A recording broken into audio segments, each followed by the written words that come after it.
আমি শিপ্রা মজুমদার প্রত্যেক দিনের মতন আজকেও একটা নতুন রেসিপি নিয়ে তোমাদের কাছে চলে এসেছি। আশা করি রেসিপিটা তোমাদের ভালো লাগবে। তাহলে চলে এসো, দেখতে শুরু করো। আজকে আমি তোমাদেরকে কোন রেসিপিটা দেখাচ্ছি। দেখো, এখানে বেশ কিছু সর্ষে ফুল আমি নিয়ে নিয়েছি। সর্ষে ফুলগুলো বেশ তাজা আছে। আমি এগুলোকে একটুখানি ডাঁটিটা থেকে কেটে বাদ দিয়ে দিচ্ছি। পরিষ্কার করে বেছে নিতে হবে ফুলগুলো।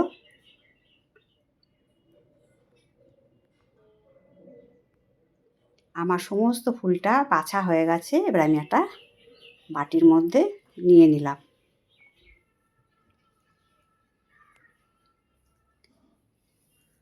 এরপরে দেখো, ফুলের মধ্যে আমি 1 চামচের মতো লবণ দিলাম, হাফ চামচের একটু কম হলুদ দিলাম,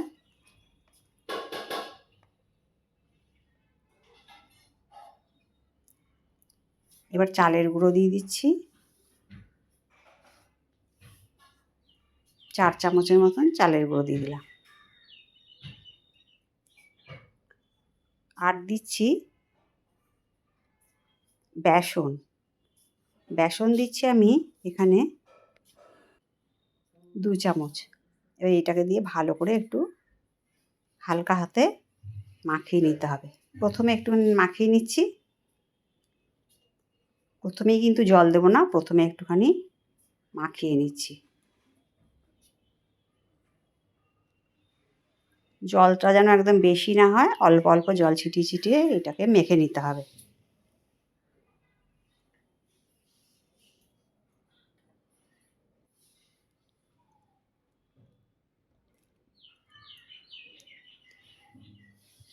অল্প অল্প করে জল দিয়ে দিয়ে এটাকে সুন্দর করে মেখে নেব। আজকে আমি তোমাদেরকে দেখাতে চলেছি শীতকালের ভীষণ জনপ্রিয় একটা রেসিপি, সর্ষে ফুলের বড়া। এই সর্ষে ফুলের বড়া কিন্তু 12 মাস পাওয়া যায় না, শীতকালটাই ভীষণ উৎপাদন হয় আর খেতেও ভীষণ ভালো লাগে ভালো মতন তৈরি করে নিলে। মাখাটা ঠিক এইরকম টাইপের হবে। দেখো, এবার আমি এর মধ্যে লঙ্কা কুচি করে দিয়ে দিলাম। লঙ্কাগুলো ভীষণ ঝাল থাকার কারণে আমি অর্ধেক লঙ্কা কেটে দিলাম। এবার মাখাটা দেখো এরকম হয়েছে। এবার ওপর থেকে সামান্য একটুখানি চিনি দিয়ে দিলাম। চিনি দিলে বড়াটার টেস্টটা আরও বেড়ে যাবে।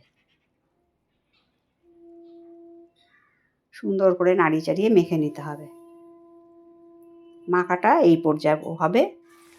এবার দেখো, সর্ষের তেল গরম হয়ে যাওয়ার পরে আমি একটা একটা করে বড়া তৈরি করে রেখেছি, সেটাই ছেড়ে দিচ্ছি।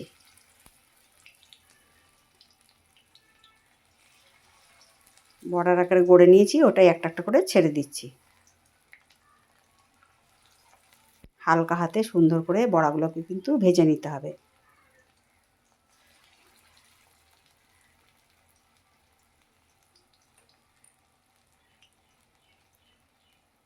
এইভাবে আমি প্রথমে 6টা বড়া ভেজে নিলাম, ছেড়ে দিলাম তেলের মধ্যে। এটাকে আমি সুন্দর করে ভেজে নেব। এই সময় আঁচটা মিডিয়াম থাকবে। আঁচটা কিন্তু এই সময় বেশি জোরে দিলে বড়াগুলো পুড়ে যাবে। এক পিঠ হয়ে গেছে, এবার আমি আস্তে করে অন্য পিঠটা উল্টে দিচ্ছি।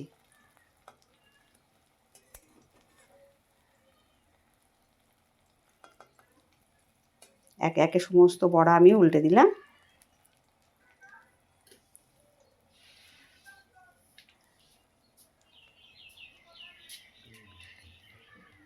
বড়াগুলো লালচে লালচে করে আমাকে ভেজে নিতে হবে।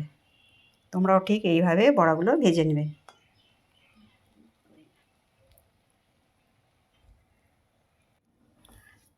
বড়াগুলো দেখো সম্পূর্ণ আমার ভাজা হয়ে গেছে।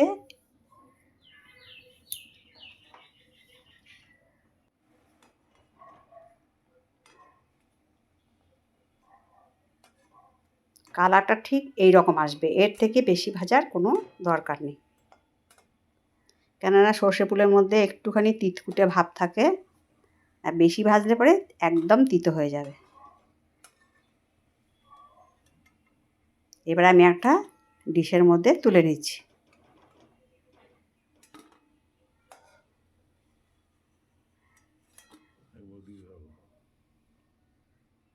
দেখো বড়াগুলো কয়েকটা ভাজা হয়ে গেছে। এবার বাদবাকি তেলের মধ্যে আবার কিছু বড়া আমি ভেজে নেব। এইভাবে সম্পূর্ণ বড়াগুলো আমার ভাজা হবে।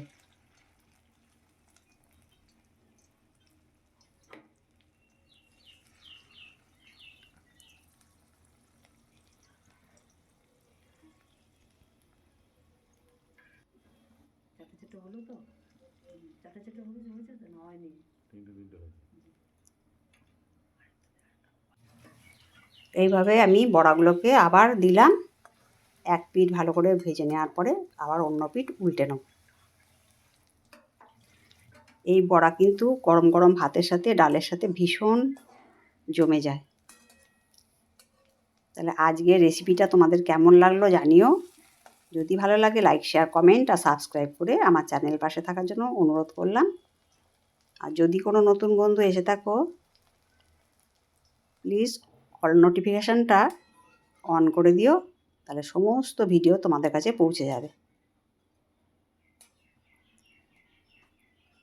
দু পিঠ সুন্দর করে দেখো ভাজা হয়ে গেছে। এরপরে আমি নামিয়ে নেব।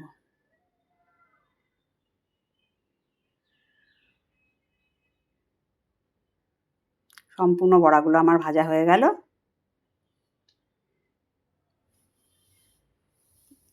কত সুন্দর দেখতে লাগছে দেখো। তাহলে আজকের রেসিপিটা আশা করি তোমাদের ভালো লেগেছে।